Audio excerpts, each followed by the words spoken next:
किसानों और पुलिस के बीच हुई जबरदस्त नोक। खबर उत्तर प्रदेश के जनपद बिजनौर से, जहां रायपुर सादात में विवादित जमीन पर हो रहे निर्माण कार्य को लेकर किसानों ने जमकर हंगामा किया और सड़क पर बैठ गए। बताते चले कि भारतीय किसान यूनियन राजनीतिक नेताओं का आरोप था कि पुलिस जमीन पर अवैध कब्जा करवा रही। वहीं किसानों के हंगामे की खबर मिलते ही एसपी देहात राम अर्ज नगीना सीओ भरत कुमार सोनकर पुलिस बल के साथ पहुंचे और उन्होंने किसानों से बातचीत करना शुरू की। इस बीच सीओ नगीना ने पुलिस से कहा कि कोई भी सड़क पर ना रहे जिससे जाम की स्थिति पैदा हो, सभी को सड़क से हटा दो। ये सुनते हैं ही किसान आग बबूला ही हो गए और सीओ की भूमिका को संदिग्ध बताते हुए जबरदस्त हंगामा शुरू कर दिया।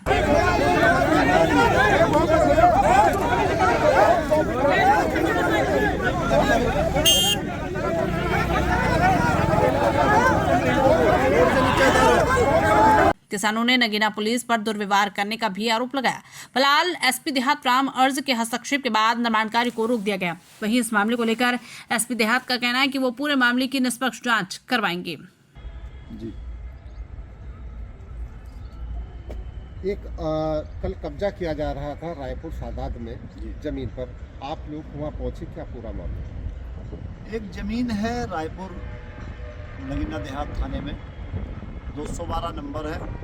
उसको दो पक्ष अपनी अपनी ज़मीन बता रहे हैं। एक पक्ष का कहना है कि खसरे खतौनी में हमारे नाम है, दूसरे पक्ष का ये कहना है कि ये ज़मीन 1970 में हम दे दी गई थी, जिसका एक स्टाम्प लिखा हुआ है और तमाम कोर्टों में इनके द्वारा एफिडेविट दिए हुए हैं कि ये ज़मीन हम बेच चुके हैं। उस ज़मीन को, उस खतौनी के आधार पर पुलिस प्रशासन ज़बरदस्ती कब्जा करवाने का वहाँ प्रयास कर रहा था, जबकि पुलिस का कोई काम कब्जा करवाने का, किसी को हटवाने का या दिलवाने का नहीं होता।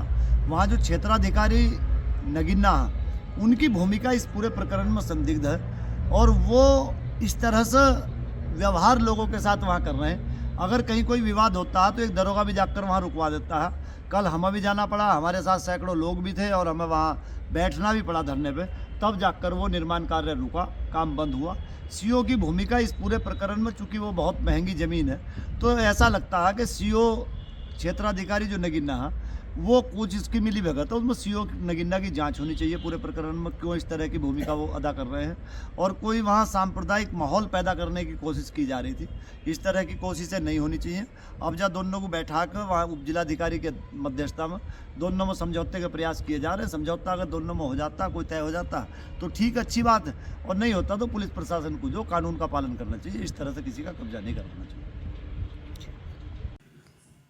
बिजनौर से परवेज मुल्तानी की रिपोर्ट।